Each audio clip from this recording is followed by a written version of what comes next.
Buenas tardes. Bueno, hoy vamos a continuar con el temario y vamos a hablar de mujeres y abuso de sustancias. Eh, la razón de incluir esta clase es que cuando hablamos de sustancias debemos de considerar no solo el universo de la población general, sino los subgrupos de la población, poblaciones especiales, poblaciones con ciertas características que pues hacen que el uso de sustancias pueda generar problemas diferentes, con diferentes matices, características, gravedad, etcétera. Podríamos hablar de diversos grupos en este curso. Solamente vamos a hablar de mujeres y abuso de sustancias, y en una clase posterior hablaremos de adolescentes, niños, niñas, como otro grupo relevante en este sentido. Los objetivos de esta clase son conocer las diferencias en los efectos de las sustancias de abuso entre hombres y mujeres, algunos aspectos epidemiológicos del uso de alcohol, tabaco y otras sustancias, también, obvio, todas mujeres, la relación de los trastornos por uso de sustancias y otros trastornos mentales comórbidos, algo que es súper relevante y totalmente particular de esta población es los efectos del uso de alcohol, tabaco y otras sustancias durante el embarazo y la lactancia, lo cual nos va a llevar a tocar el síndrome alcohólico fetal como parte de las consecuencias del uso de alcohol en la gestación. Y vamos a ver algunos aspectos específicos del tratamiento. De Ay, permítanme tantito, aprovechando que salió hace poco el World Drug Report, siempre pues nos habla de las cifras globales. Podemos ver que en el año 2022 se calculaba que había 64 millones de personas con trastornos por uso de sustancias ilícitas a nivel mundial. No es una magnitud comparable con la que hay, por ejemplo, con el alcohol, pero aquí ya estamos hablando de personas que tienen un trastorno. A nivel global, de esas 64 millones de personas, solo una en 11 recibe un tratamiento dirigido a este tipo de trastornos. Ha aumentado poco, 3% en un periodo de 4 años, pero la tendencia sigue siendo creciente y el uso de sustancias y los trastornos por uso de sustancias van a continuar avanzando. Y aquí vemos esta parte de la lámina, que hay diferencias entre quienes reciben tratamiento. Mientras 1 de 7 hombres lo recibe, 1 de cada 18 mujeres lo hace. Vamos a tratar de hablar y entender un poquito por qué sucede esto, pero esto es un fenómeno global.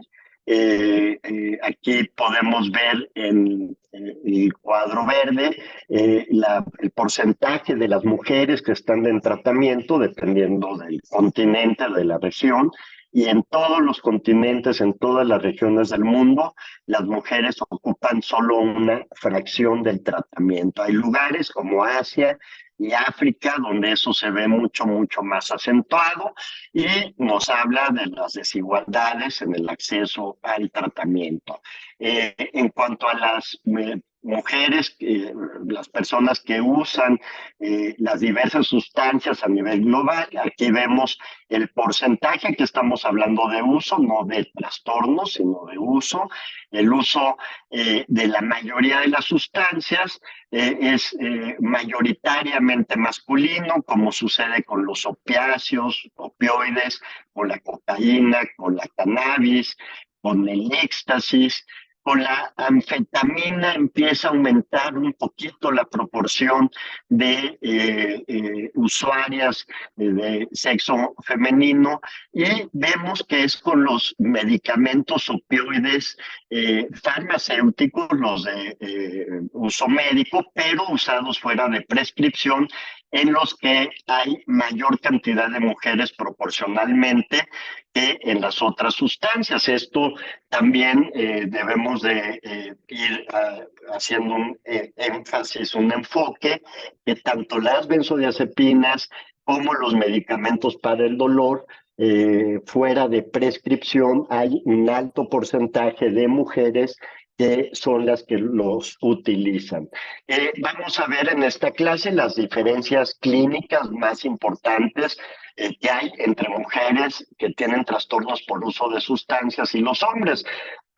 Las principales diferencias que hay son un mayor riesgo de comorbilidad psiquiátrica. También sabemos que al revés, en cuanto a trastornos mentales, en la mayoría de ellos vamos a encontrar una mayor predominancia femenina, pero en esta comorbilidad va a haber un mayor riesgo de sustancias y de presentarse lo que llamamos patología dual en mujeres. También las mujeres tienen mayor exposición a violencia por parte de las parejas y a altos riesgos asociados a la salud sexual y reproductiva, y la parte de la salud sexual, el riesgo del VIH, ITS, pues tiene que ver sobre todo por cuestiones relacionadas con la pareja. En cuanto a las madres con trastornos por uso de sustancias, pues sufren riesgos de perder la custodia de los hijos, y también tienen una serie de eventos que se van acumulando, eventos adversos en la vida. Las mujeres que usan sustancias que tienen hijos, pues podemos considerarlas un subgrupo dentro del grupo de las mujeres y que normalmente tienen muchos obstáculos en su tratamiento y rehabilitación. Las posibles bases neurobiológicas de las diferencias clínicas pues son la respuesta farmacocinética a las sustancias, la sensibilidad a las hormonas gonadales, diferencias en diferentes sistemas neurobiológicos, por ejemplo en el glutamato y en el sistema endocannabinoide, y diferencias genéticas, ¿no? Estas diferencias genéticas tienen que ver muchas veces con la expresión de enzimas, con la expresión de transportadores y de otras proteínas que tienen que ver no tanto con, ¿cómo les diré?, con la sustancia en sí, sino con diversos aspectos del proceso de la sustancia en el cuerpo. Y bueno, uno de los factores más importantes que vemos, o más que factores, uno de los fenómenos que vemos más frecuentemente es el llamado telescoping. Que no hay no le encuentro nunca una traducción adecuada al español. Podría ser una visión telescópica, un efecto telescópico que sufren las mujeres. Esto ha sido muy estudiado, en donde hay una progresión de los daños más acelerada, aunque se utilicen las mismas cantidades y en la misma frecuencia, y hay un perfil clínico más grave en todos los sentidos: médicos, conductuales, psicológicos y sociales. Esto se debe a una multitud de factores, no es un solo factor, no es nada más un factor biológico, desde luego, pero cuando nosotros vemos mujeres, normalmente tienen un cuadro más complicado, se han tardado más tiempo en llegar a tratamiento, han tenido quizá más malas experiencias de tratamiento que los hombres, y normalmente suelen hacer un tratamiento solas, con poca compañía o poca red de apoyo. Decíamos en la primera lámina, las hormonas esteroideas gonadales pues tienen efectos neuroactivos también, y van a influir en los efectos de las sustancias. El ciclo menstrual puede producir efectos en la percepción del high en algunas fases. Por ejemplo, en la fase folicular se ha estudiado que la cocaína puede tener un efecto más intenso, y eso se ha considerado un factor protector, porque en la medida en que una sustancia se siente más intensa desde la primera dosis, puede hacer que se evite, haya cierta rechazo a continuar usándola, ¿no? Entonces, estos factores hormonales tienen que ver también con el efecto de las sustancias. A nivel de otros cambios, por ejemplo, en la menopausia, pues los cambios hormonales que también pueden relacionarse con cambios emocionales o con otros aspectos de la vida de las mujeres, también influyen desde luego con el alcohol. Aquí estamos hablando de los efectos, también recuerden que el metabolismo es diferente en los hombres que en las mujeres, como les decía, por diferentes enzimas, por diferente volumen de los órganos y pues ese tema es un tema médico que es muy importante de entender, biológico más que médico. Otra parte que les decía es que en las mujeres suele haber mucha mayor presencia de trastornos comórbidos en diversos muestras, en diversas análisis que se han hecho entre mujeres con trastornos por uso de sustancias, pues habitualmente y dependiendo de la población que estudiemos, una cuarta parte de ellas van a tener trastornos del estado de ánimo, una cuarta parte van a tener trastornos de ansiedad y muchas van a tener estado de ánimo y ansiedad como problemas. También por eso es muy importante hacer una evaluación integral de los trastornos psiquiátricos, de los trastornos por uso de sustancias y por acá ponía lesiones orgánicas. Cuando evaluamos o se presenta una persona con nosotros, pues suele haber un motivo de consulta. En mujeres, muchas veces por pena, por estigma, el motivo de consulta puede ser otro, ¿no? Desde problemas emocionales, por ejemplo, sueño, perdón, es decir, depresión, ansiedad, sin hablar de lo que pudiera haber detrás, ¿no? Entonces siempre debemos investigar el uso de alcohol, tabaco, medicamentos y drogas ilegales. Y también hay muchos trastornos psiquiátricos que suelen ser, cuando son trastornos primarios, suelen ser más frecuentes en mujeres, pues eso también puede ser que a veces ese sea como el motivo aparente de consulta cuando en realidad hay otros, ¿no? Entonces, siempre debemos de investigar integralmente, hacer preguntas en todos los sentidos. Este artículo, que lo tienen en la serie de artículos para esta clase, nada más les pongo una sola lámina para no hacer la clase muy larga, pues es un resumen súper resumido en realidad, acerca de las diferencias por género, por sexo que hay en relación a varias adicciones. Aquí incluyen la alimentación y el sexo, porque pues, se han hecho algunas investigaciones con esos conceptos, con esos constructos, y vemos que la prevalencia en algunos casos suele ser mayor en hombres, que es la M, que en mujeres, que es la F, no nos confundamos.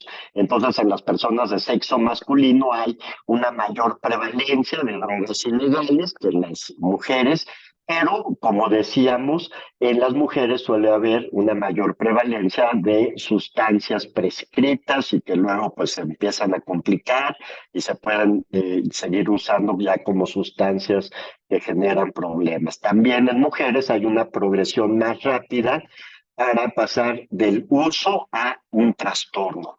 Eh, Aquí hablan de adicción a la comida. Habría que revisar los constructos que usan, pero la encuentran más frecuente en mujeres, en personas del sexo femenino. En el caso de la adicción al sexo, más frecuente en personas de sexo masculino. Y en cuanto al juego, también suele ser mucho más frecuente en hombres que en mujeres, pero sucede lo mismo, este efecto telescópico también sucede con el juego, las apuestas. Hablábamos la otra vez de adicciones digitales, pues posiblemente también haya un efecto telescópico en esas. En el Internet, en los estudios que aquí reportan, más frecuente en personas del sexo masculino, y curiosamente uno pudiera pensar lo contrario, más personas del sexo femenino que tienen esto que podríamos llamar una adicción al ejercicio. Y podemos ver algunos, al final, bueno, la columna del medio, la hipótesis de si hay una influencia hormonal o no, y al final yo quiero que vean toda esa lista de factores,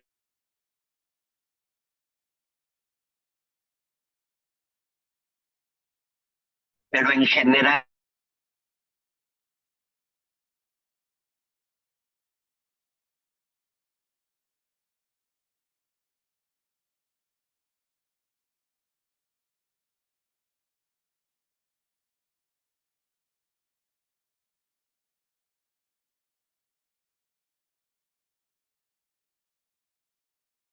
Entonces,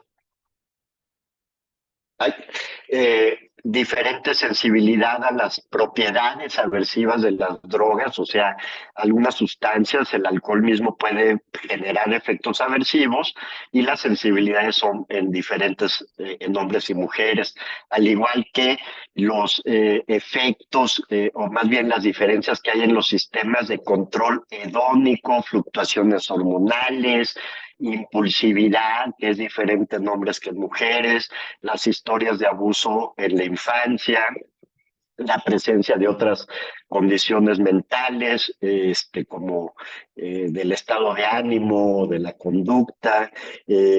También, por ejemplo, los hombres tienen más conductas de búsqueda de sensaciones y de toma de riesgos que las mujeres. Entonces, por ejemplo, las mujeres, su consumo muchas veces es en solitario, en sus propias casas, en su propia habitación, la comorbilidad psiquiátrica, los niveles de testosterona que obviamente son mayores que en hombres y que eso genera toda una serie de cualidades en cuanto a la parte neurobiológica, etcétera. Como pueden ver, son muchas variables que podemos ver diferentes entre hombres y mujeres y otras diferencias. Empiezo con el círculo de la derecha, pues entre las causas, y aquí ponen en esta lámina como consecuencias también del uso de sustancias en mujeres y que son peores en mujeres que en hombres, o sea, por eso se describen aquí, pues son, por ejemplo, la violencia en la infancia, los abusos de todo tipo son más frecuentes en niñas que en niños, los efectos de la encarcelación son diferentes en hombres que en mujeres, también tener una infección por VIH o hepatitis C se vive, se transmite diferente, hay otras consideraciones. Las mujeres, y esto también algo que recalcan todas las guías cuando hablamos de mujeres, es hablar de eventos traumáticos que tienen que ver muchas veces con los abusos de la infancia, con el trauma, y debemos de tener una terapia centrada en el trauma muchas veces, aunque haya consumo de sustancias, ¿no? Aquí la comorbilidad, pues es entre un estrés postraumático, un estrés agudo y el uso de sustancias. Esto suele ser un tema complejo, como es cada una de estas condiciones, imagínense las juntas, la violencia basada en género, la disfuncionalidad familiar, las injusticias sociales, la disparidad social, sueldos, prestaciones, permisos, necesidad de cuidar a los hijos, etcétera, el estigma y la discriminación, entre otras, ¿no? Y quería aprovechar también esto, yo creo que la mayoría de ustedes lo han visto y lo entienden, también cuando yo tenía su edad, esto nadie lo hubiera entendido y no existía. Es el círculo de los privilegios, que tiene que ver con algo que llamamos interseccionalidad.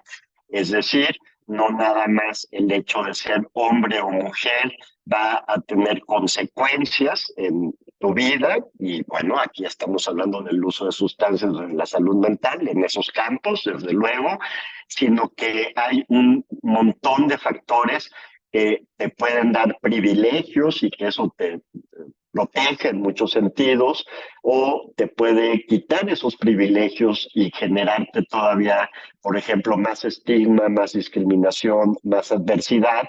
Y Pues como les decía, yo creo que todos ustedes conocen esto, la interseccionalidad no solo va con el sexo, va, por ejemplo, con vamos a empezar por acá, por ejemplo, la educación y la carrera, ser una persona con baja nivel de educación y una persona que tenga un título universitario o un posgrado, pues ahí va a haber una gran diferencia entre el acceso que yo tenga a los servicios, el estigma que yo viva, etcétera, ¿no?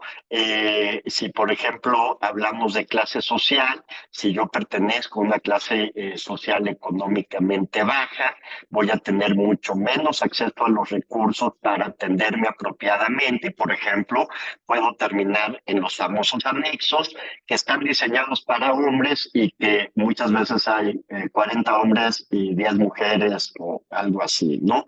Tener, por ejemplo, estudios de otra lengua, pues es parte de un privilegio. Si tú hablas una lengua indígena o tu segunda lengua es el español porque tu primera lengua es una lengua indígena, pues eso te va a afectar en pues también tu historia, ¿no? Por ahí anda circulando, si lo ven, no les paso el nombre, si me recuerdo, porque está ahorita en la Cineteca, me parece, un documental de una mujer de origen rarámuri, de Chihuahua, indígena, y que pues llega a Estados Unidos sin hablar español, hablando solo su lengua nativa, originaria, y para hacer la historia corta, estuvo 12 años en una institución psiquiátrica porque pues pensaban que esa lengua era una cosa psicótica y pues siempre se consideró que pues estaba psicótica, ¿no? Entonces hay un documental al respecto de esta historia y pues en el caso de las mujeres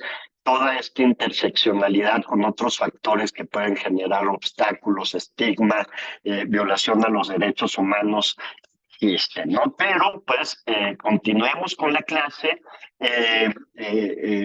Vamos a hablar ahora para fines prácticos por temas de consumo de sustancias. La sustancia más consumida por hombres y por mujeres es el alcohol. Por eso mismo vamos a hablar un poco más de ella. La ENCODAR, ya nuestra vieja encuesta, ya conocida por todos ustedes, pues nos habla de una prevalencia de consumo alguna vez en la vida en mujeres, aquí la voy a señalar en verde, pues en mujeres adultas de 67%. Dos terceras partes de las mujeres adultas beben alcohol alguna vez en la vida. Pero lo que es preocupante es que en menores de edad, mujeres menores de 17 años, ya hay un 37% que reporta haber bebido alguna vez en su vida. Recuerden que esta es una encuesta en hogares, lo cual nos habla de el promedio de la población general del país. La población con una posible dependencia al alcohol es desde luego mucho menor y vemos que la población con dependencia al alcohol en mujeres, aunque es un porcentaje muy pequeño de la población nacional, es mayor en adolescentes que en mujeres adultas, ¿no? Estamos hablando de 1,7 en adolescentes y 1,6 en mujeres adultas. Entonces, y ese es un tema muy importante, pues es el crecimiento del consumo de alcohol en personas jóvenes. Estas personas de 12, 17 años en ese entonces, pues ya ahorita tendrán unos 20 y tantos años y posiblemente su consumo de alcohol, estoy hablando de ellas, 0,7%, pues pudiera ser mucho, mucho mayor, ¿no? También vemos que hubo un incremento entre el 2011 y el 2010 en este indicador que vamos a ver ahorita, que es el de consumo excesivo en mujeres. Esta me gusta para pregunta de exámenes. Examen es, de acuerdo a la definición que se utiliza universalmente, consumo excesivo en mujeres son 4 copas o más. 4 copas me refiero a 4 tragos estándar. Eso lo vimos en la clase de alcohol, me parece. Si no investiguen, ¿no? Entonces, este incremento de las mujeres que tienen consumo excesivo de alcohol en 5 años, pues también podemos esperar que va a aumentar en estos siguientes 15 años, que posiblemente tengamos un 15% y digo, todavía no va a estar cerca de alcanzar al 30% de los hombres, pero el margen, la brecha se va haciendo cada vez más corta. Y recuerden que las mujeres no sufren los mismos efectos que los hombres por el alcohol, sufren más y eso se le llama efecto telescópico. Eh, la encuesta más reciente que tenemos es la encuesta nacional de salud y nutrición, ya les había hablado de ellas, es del 2022 y esta es una encuesta en hogares, no es tan grande el muestreo, pero tiene pues una validez estadística y ahí vemos que en mujeres adultas de 20 años o más encontramos que 44% de ellas tienen o reportan un consumo actual de alcohol. Esto es cerca del 50% de las mujeres adultas. Esto también nos dice que hay un 56%, otro 50% que no bebe y luego esas son las poblaciones que no estudiamos, ¿no? ¿Qué hacen esas mujeres que no beben? ¿Cómo le hacen para, pues en este mundo social donde hay tanta presión por el consumo, puedan mantenerse sin beber? En cuanto a consumo excesivo de alcohol, en los últimos 12 meses, en el último año, en la salud, el 28% de las mujeres adultas lo reportan. En el último mes, 10%. Entonces, estas cifras nos hablan de este consumo que es peligroso, ya tiene riesgos y que por lo tanto pues debemos de tener herramientas, mecanismos para manejarlo.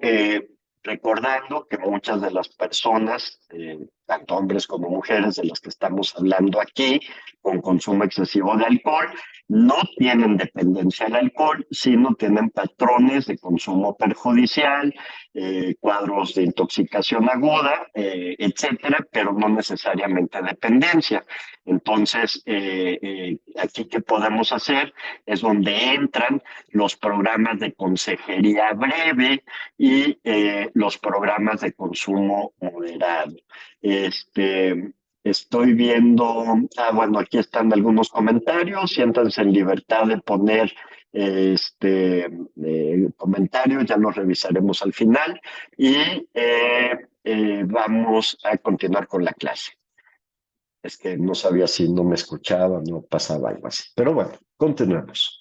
Esta va a ser una clase breve. Para pasar a uno de los temas más complejos que hay en cuanto al alcohol y las mujeres y su uso durante el embarazo. Aquí en esta lámina vemos un resumen de diferentes efectos que puede tener el alcohol. Los puede tener desde un nivel hormonal, en cuanto a alteraciones en el eje hipotálamo pituitario adrenal, pituitario gonadal, pituitario tiroideo. También tiene efectos directamente en la placenta, yo diría, no sé si llamarle así, es tóxico para la placenta y va a producir cambios en los nutrientes, hipoxia, vasoconstricción, alteraciones morfológicas y va a aumentar el riesgo de temas muy graves en el embarazo, como placenta previa, placenta creta, hemorragia placentaria, ácreta y directamente efectos en el feto. Ya los veremos en las siguientes láminas, pero aquí vemos como un resumen de todos ellos. Puede llevar a la muerte fetal, al aborto, a un crecimiento retardado, bajo peso al nacer, estrés durante el parto, depresión neonatal. También debemos de considerar si la madre es una madre que consume diario y va a tener un parto, pues puede darle un síndrome de abstinencia al producto, un nacimiento prematuro.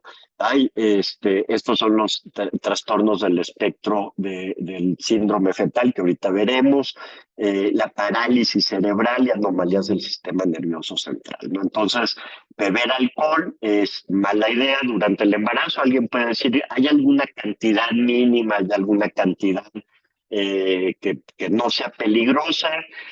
Pues no podemos hablar de un número que no sea peligroso.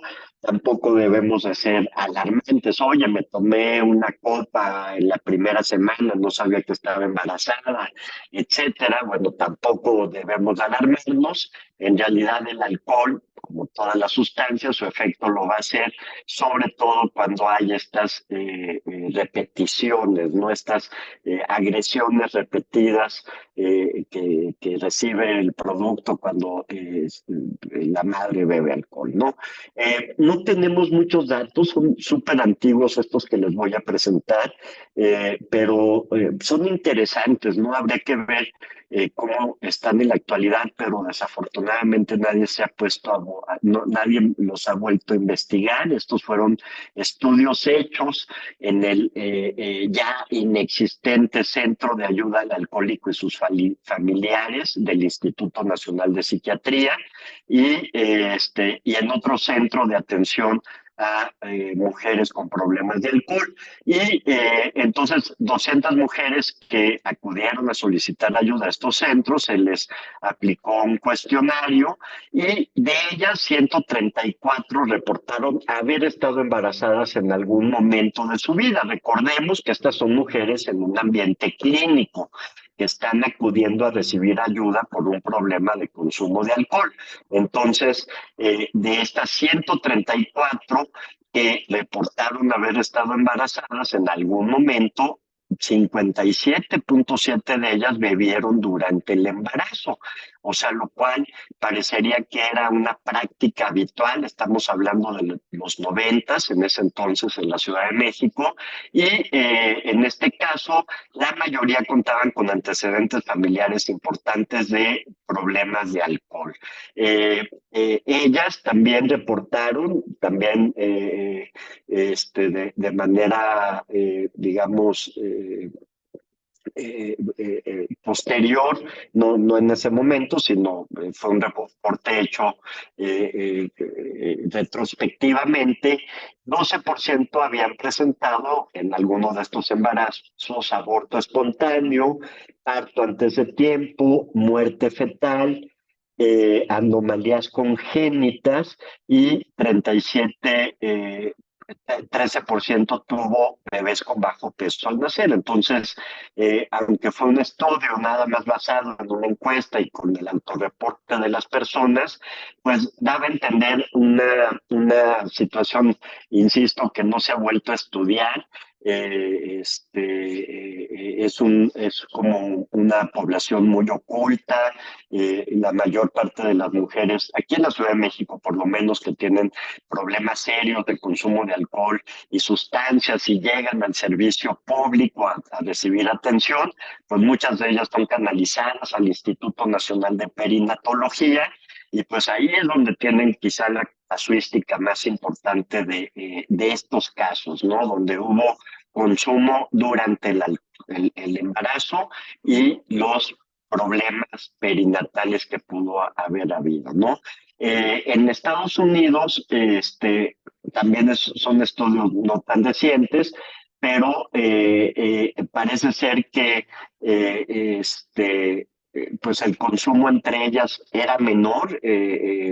Estamos hablando de una población, en este caso general, y podemos ver entonces el contraste, ¿no? La población general, las mujeres en población general, cuando se embarazan, pues suelen dejar de consumir alcohol aunque bueno, pues como vemos aquí, algunas de ellas siguen teniendo borracheras, consumo excesivo. En México, en un estudio de 1988, también muy antiguo, hecho en la Encuesta Nacional de Adicciones, así se llamaba entonces. Se les preguntó a las mujeres, como parte de la encuesta, si habían consumido alcohol durante su embarazo. 16% dijeron que sí, y 8% redujo, continuó tomando su consumo, 5,7 redujo su consumo, y el resto pues no supieron qué contestar. Aquí otro dato es que muchas de ellas, bueno, no muchas, un 10%, también amamantó a su hijo mientras bebía, y siendo la cerveza la bebida de preferencia. Acá en México, les platico a nuestros compañeros de Guatemala, sobre todo en algunos ámbitos, ¿cómo se dice?, populares, en ciertos lugares de algunos estados de la República, pues una, ¿cómo se dice?, perspectiva de que el pulque, una bebida hecha del maguey, es muy buena, es proteica, inclusive dicen, lo cual no es cierto, y que pues puede ser casi un sustituto de la nutrición para las madres que amamantan, ¿no? Entonces había como ese mito, insisto, pues antiguo, ya casi ni hay pulque, ya se ha gentrificado, se ha vuelto un consumo de lujo el pulque, así que no sucede como en otras ocasiones. Bueno, aquí les estoy poniendo lo mismo. También se preguntó acerca de aborto espontáneo, muerte fetal, anomalías congénitas, y ahí vemos los porcentajes, ¿no? Hay un alto reporte de aborto espontáneo en las mujeres que ya tienen dependencia, ¿no? No solo consumo, sino dependencia. Parece que ahí se incrementa todo. Y hablando ya de los efectos en el producto, en el futuro niño o niña, son los llamados trastornos del espectro alcohólico fetal, el TEAF que veíamos hace ratito. Este trastorno del espectro alcohólico fetal, las primeras investigaciones, primeros reportes son de los años 60 por Lemoine y más adelante por John Smith, que describieron en series, sobre todo de anatomía patológica, una serie bueno, también lo hicieron a través de eso, ¿no? Una serie de déficits cerebrales y conductuales en mujeres con abuso de alcohol durante el embarazo. Eso en aquella época no se decía nada, no había restricción, o sea, puedes beber, sí, porque pues no se sabía si había problema o no. La respuesta habitual cuando una mujer embarazada le decía a su médico si podía beber, pues era la tradicional, un poquito, en lo que excedas, lo normal, lo que bebes habitualmente, pero no había un mensaje claro y rotundo de suspender el alcohol durante el embarazo, ¿no? Entonces, a partir de fines de los 70 es cuando ya empieza a haber un estudio, cada vez se reportó más, y se identificó que había algo, y ese fue quizá el primer síndrome de este conjunto de síndromes que se llama síndrome alcohólico fetal, y que está definido por 4 aspectos: una deficiencia en el crecimiento, en el producto, tanto prenatal, durante el embarazo, como postnatal. También hay un fenotipo facial que veremos más adelante en una lámina.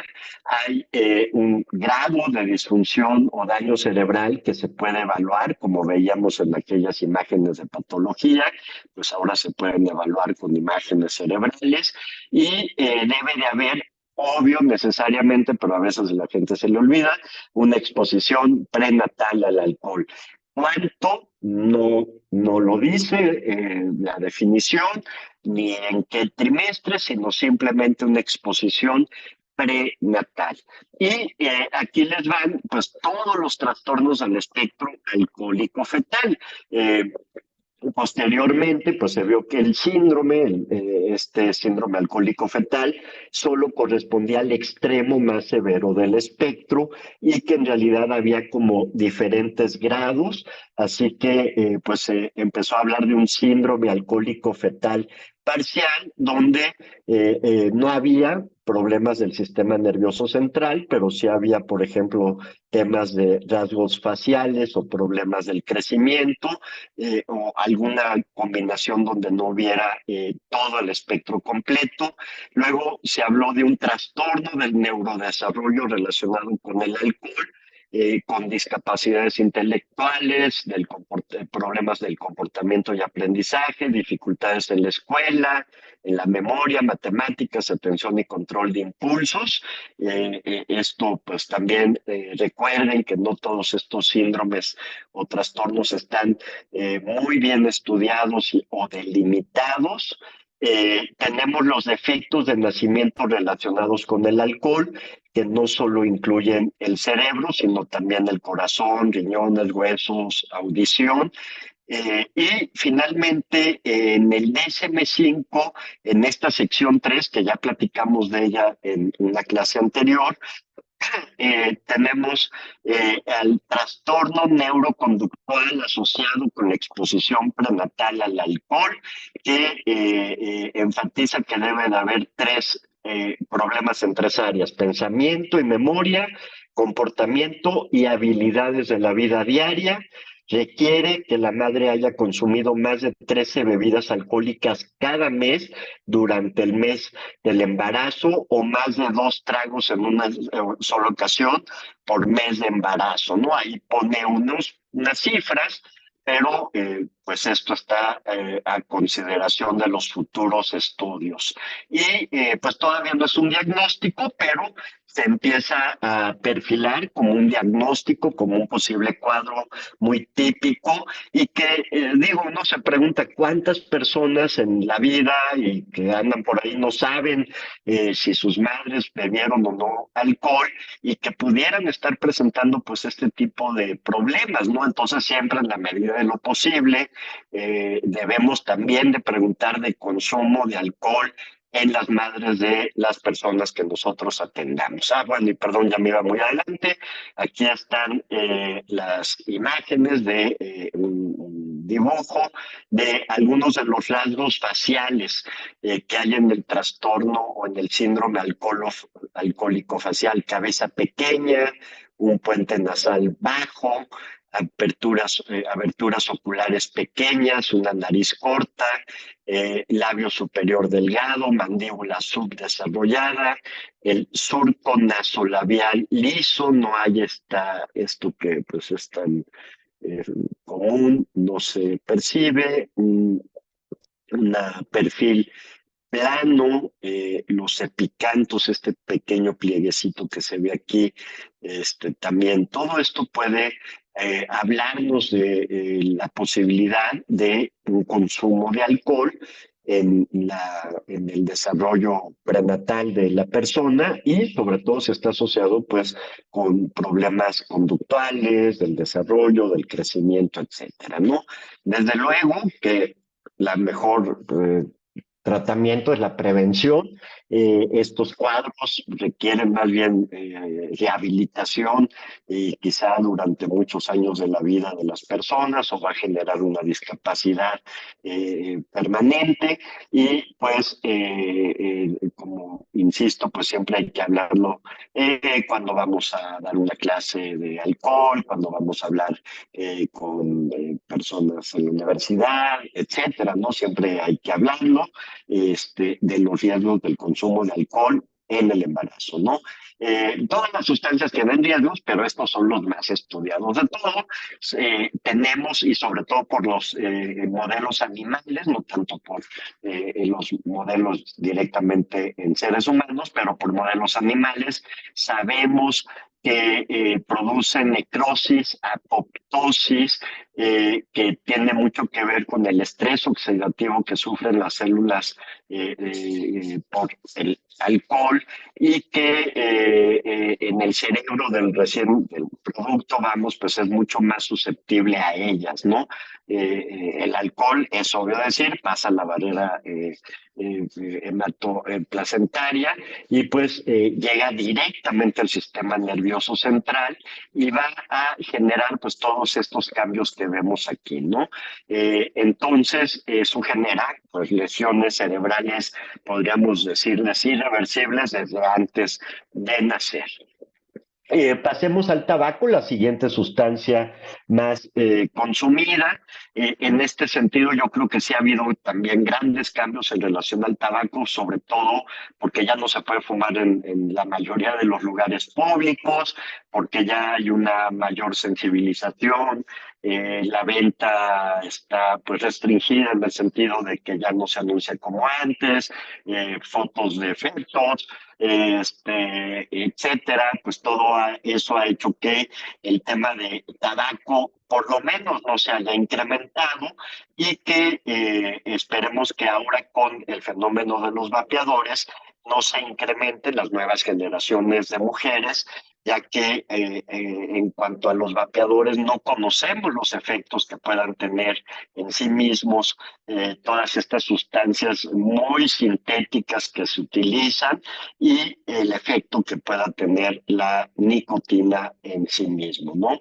El tabaco, el consumo de tabaco se ha asociado con diversas condiciones, por ejemplo, con el cáncer del cuello uterino, en personas, en mujeres que usan anticonceptivos orales y fuman, esto multiplica por 10 los riesgos de un infarto al miocardio, también condiciona un adelanto en la menopausia, va a favorecer la osteoporosis, que también es un tema en mujeres menopáusicas, y también se ha asociado, se ha relacionado con un mayor riesgo de sufrir derrames cerebrales y hemorragias subaracnoideas. Eso es en cuanto a lo que a una mujer le puede pasar por beber tabaco. En una mujer embarazada, el CO2 y la nicotina pasan también la barrera placentaria y van a interferir con el aporte de oxígeno al producto, ¿no? El oxígeno es esencial para el desarrollo, una disminución en su aporte va a tener consecuencias en el desarrollo de, el feto y algo que también yo me costó trabajo entenderlo, pero la barrera placentaria es un filtro de un solo sentido, es decir, las cosas filtran hacia el producto, pero no filtran de vuelta. Entonces, eso hace que todo esto, la nicotina y otros químicos que pudieran estar, por ejemplo, en los vapeadores, se concentren mucho más en el feto que en la madre, ¿no? Entonces, siempre recuerden esto. Pasa hacia el interior del feto, de su circulación, pero no regresa y eso implica altísimas acumulaciones si la madre está fumando, ¿no? Este, También la nicotina se concentra no solo en la sangre del feto, sino en el líquido amniótico y durante la lactancia también en la leche materna. Esta inhibición del oxígeno, pues ya les decía, va a producir alteraciones del desarrollo, entonces tenemos bebés recién nacidos de bajo peso, prematuros, a veces abortos, también hay una relación con placenta previa, y vemos que el tabaco se ha estudiado un poco qué pasa o qué riesgos hay con relación a cada trimestre. En los primeros trimestres, en el primer trimestre, pues sobre todo hay un riesgo de aborto y de embarazo ectópico, que es una cosa bastante grave, ustedes saben, y en los siguientes trimestres se asocian ya más con esto que decíamos, esta insuficiencia placentaria, restricción del desarrollo y embarazos pretérminos. Algo que también, digo, lo sabemos anecdóticamente, también seguro hay estudios al respecto, muchas mujeres dejan de fumar durante el embarazo, ¿no? Yo les pregunto a mis pacientes, ¿cuándo has dejado de beber? ¿Cuándo has dejado de fumar? Y en el caso de las mujeres, algo muy frecuente es esto de, pues cuando estuve embarazada, ¿no? El problema es de que muchas veces termina el embarazo, aumenta el estrés, hay problemas de insomnio, hay más ansiedad, más preocupaciones por el aumento del peso, etcétera. Hay múltiples causas de esa índole y suele haber recaídas. Es decir, hay estudios donde las mujeres embarazadas que lograron 9 meses de abstinencia, pasando el parto, no pueden estar unas 2 o 3 semanas más sin fumar y vuelven a fumar. Esto tiene efectos, obviamente, en la mujer, y continuará fumando mientras no tenga alguna intervención adecuada. Pero también si ya hay un niño o una niña por ahí, un bebé, una bebé, pues el humo compartido, el humo de segunda mano puede ser un efecto secundario del consumo de tabaco. Así que, pues también es otro tema súper importante. Y ya pasando, y esto no hay tanta información sobre las sustancias ilegales, no hay tanta información, casi todos son casos clínicos, o sea, en ambientes clínicos, no tenemos tanta información así como estadística en población general, qué sucede con estas sustancias. Muchas veces son, pues ya lo sabemos, personas que se internan y que nos hablan de sus experiencias, es decir, las que tienen cuadros más graves, pero pues es lo que hay en la literatura. Aquí les hago un breve resumen. También este artículo, bueno, es el mismo creo, está en una serie de artículos que les compartí y pues bueno, la cocaína, al igual que para ser cortos, todas las sustancias de abuso atraviesan fácilmente la placenta, alcanzando mayores concentraciones en el feto. Esto también recuérdenlo, cualquier sustancia va a concentrarse por este efecto filtro de un solo sentido que tiene la placenta. En el caso de la cocaína, muchos embarazos terminan en aborto espontáneo, sobre todo si el consumo es durante la etapa temprana del embarazo. Muchos, bueno, una parte de los efectos adversos se deben al desprendimiento de la placenta y este porcentaje de muerte intrauterina en mujeres que usan cocaína, pues es superior en 8% a la población general. Estos datos, bueno, no tiene caso que se los aprendan, son nada más para darnos una idea del impacto que tiene la cocaína en todas estas causas de muerte intrauterina. También vemos que hay una ruptura prematura de membranas y parto pretérmino cuando el consumo pues se da en los segundos o tercer trimestres. Una tercera parte casi de los productos pueden llegar a tener peso bajo al nacer, con todas las complicaciones que eso implica. Y también se han reportado en diferentes series con diferentes porcentajes presencia de anomalías congénitas por el uso de cocaína, malformaciones cerebrales y cardiovasculares, ¿no?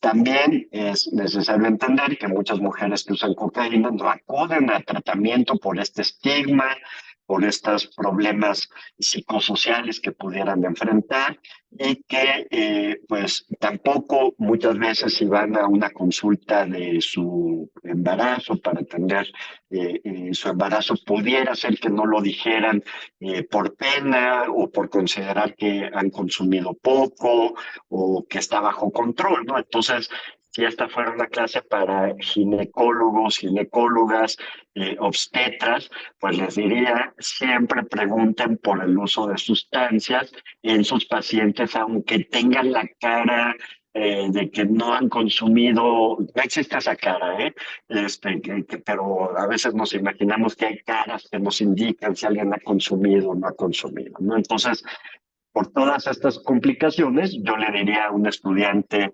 de ginecología obstetricia esto. A ustedes les digo, pues más bien cuando vean a mujeres en edad fértil que consumen sustancias, pues siempre hablar de la posibilidad de un embarazo, qué harían en esos casos, cómo suspenderían el consumo, porque, me embaracé, pues no siempre es fácil suspender el consumo, ¿no? Continuamos. De otras sustancias ilegales hay poco. La heroína, en algún momento se ha estudiado mucho, ahora podríamos extenderlo a todos los opioides, también junto con todo lo que implica usar heroína, quiere decir desnutrición, problemas de salud concomitantes, etcétera, etcétera.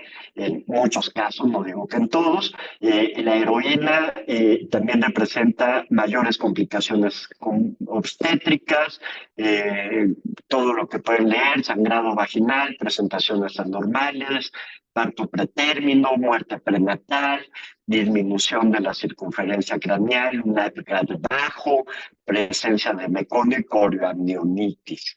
Y muchos de los infantes expuestos, si la madre sigue usando heroína, que en el caso de los opioides, pues puede ser una realidad, ¿no? Ante la dificultad de suspenderlos, aunque estés usando metadona o pases a parches de buprenorfina, pues no deja de ser un opioide y pues los productos al nacer tienen síndrome de abstinencia. Esto hay que manejarlo con un equipo especial y por lo tanto, por lo menos aquí en la Ciudad de México, que sí contamos con ese recurso, pues todas las mamás en el sector público se canalizan al Instituto de Perinatología.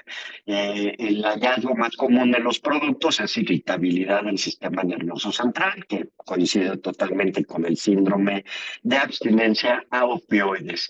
Las benzodiazepinas en alguna época se daban mucho a las mujeres embarazadas para las molestias, para las náuseas, inclusive para el mareo.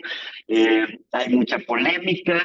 Yo, ya saben, soy de la idea de que no hay que darle benzodiazepinas a nadie, menos a una mujer embarazada, porque aunque no hay datos, hay solo algunas quizá reportes por ahí de casos, no hay una estadística bien establecida de complicaciones, pero pues yo me imagino lo mismo, ¿no? Un producto de una mamá que usa benzodiazepinas al nacer va a tener síntomas de abstinencia, pues ya eso habla de una primera adversidad en la vida que podemos evitar, ¿no?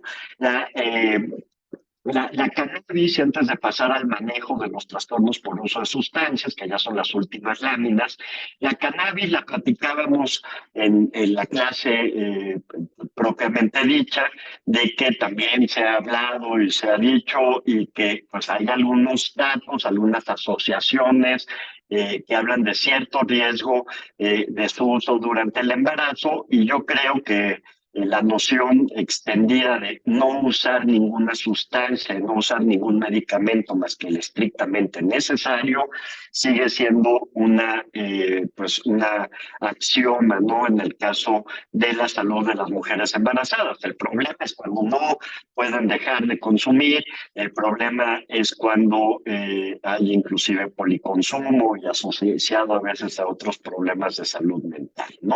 El manejo, vamos a hablar del manejo y estos son solo lineamientos generales del manejo, ¿no? Recuerden que si hablamos de terapia cognitivo-conductual, bueno, habrá algunas variantes con alguna perspectiva de género, pero estamos hablando de una técnica, ¿no? Aquí estamos hablando de principios. Uno de ellos, les decía, importante, preguntar a todas las mujeres embarazadas sobre su uso de alcohol pasado y actual, lo más temprano en el embarazo y en cualquier visita prenatal. Esto no les va a tocar a la mayoría de ustedes, pero es bueno que otros médicos y otras médicas lo sepan, así que platíquenselo a sus amistades de otras áreas de la medicina. Los proveedores de servicios de salud deben de ofrecer una intervención breve a todas las mujeres embarazadas usando alcohol o drogas, y en eso sí, pudiera ser que los que vayan a trabajar en hospitales generales, pues de repente les hablen, oye, pues esta mujer está consumiendo o consumió hasta hace poquito y les van a llamar pues para que les den por lo menos una intervención breve. Los proveedores de servicios de salud deben de dar un tratamiento, una atención integral y un tratamiento individualizado a mujeres en el embarazo y que tengan dependencia al alcohol u otras sustancias. Aquí yo incluiría que también debe de haber una continuidad de esa atención, ¿no? muchas veces durante el embarazo podemos hacer un tratamiento más intenso y luego dejarlo al aire cuando ya pasó el parto, ¿no? Yo agregaría eso. Los proveedores de salud deben referir, si es necesario, a servicios de desintoxicación bajo supervisión médica. Están hablando en particular del embarazo, pero eso también, desde luego, aplica en todos los casos. Las mujeres embarazadas que tengan dependencia opioides deben de ser orientadas a recibir tratamientos de mantenimiento cuando estén disponibles en lugar de intentar hacer una desintoxicación. Esto es muy, muy importante, aunque aquí no lo veamos tan frecuentemente. Allá en el norte del país, nuestros compañeros de Mexicali que nos están escuchando, posiblemente se tengan que enfrentar a esas situaciones en algún momento dado. La otra condición, dependencia de benzodiazepinas, pues también esa sí es mucho más frecuente. Las guías recomiendan un tratamiento basado en una reducción gradual, usando benzodiazepinas de larga duración en lugar de una suspensión abrupta. También, si la mujer embarazada tiene síntomas de abstinencia al cesar el alcohol y está cayendo en un cuadro de síndrome de abstinencia, ahí hay que manejar por muy breve tiempo benzodiazepinas de larga duración. Y en la abstinencia estimulantes en mujeres embarazadas, el tratamiento farmacológico puede ser útil. Ya sabemos que no hay un tratamiento universalmente aprobado para abstinencia estimulantes, pero podemos manejar algunos de los síntomas: insomnio, ansiedad, si fuera el caso, depresión, con tratamientos que también sean adecuados para mujeres embarazadas. Vamos, no se recomienda ninguna farmacoterapia para el tratamiento de rutina, en parte porque no las hay. Digo, no hay un tratamiento farmacológico para la cannabis, la cocaína, las sustancias volátiles, así que tampoco lo dice aquí porque está enfatizando los aspectos médicos. Lo que debemos de utilizar es psicoterapia, ¿no? Eso sí podemos usarlo a lo largo de todo el embarazo. No se ha establecido la seguridad de la naltrexona, por ejemplo, o de la camprosate, así que pues eso se deja a consideración del clínico. Y también pasa lo mismo en cuanto a la lactancia. Dice las guías, estas son guías de la Organización Mundial de la Salud: se debe de promover la lactancia aún en mujeres con trastornos por uso de sustancias, salvo que los riesgos sean claramente mayores que los beneficios. Y se debe de aconsejar que las mujeres que usan drogas o alcohol las suspendan durante las lactancias, pero chequen lo que dice: sin embargo, el uso de sustancias no necesariamente es una contradicción para la lactancia. No se tiene que evaluar sustancia por sustancia, consideraciones del producto, etcétera, etcétera. Y con esto, ahora sí, concluyo con algunos minutos libres para poder platicar. Vamos a dejar de grabar. Es que se estuvo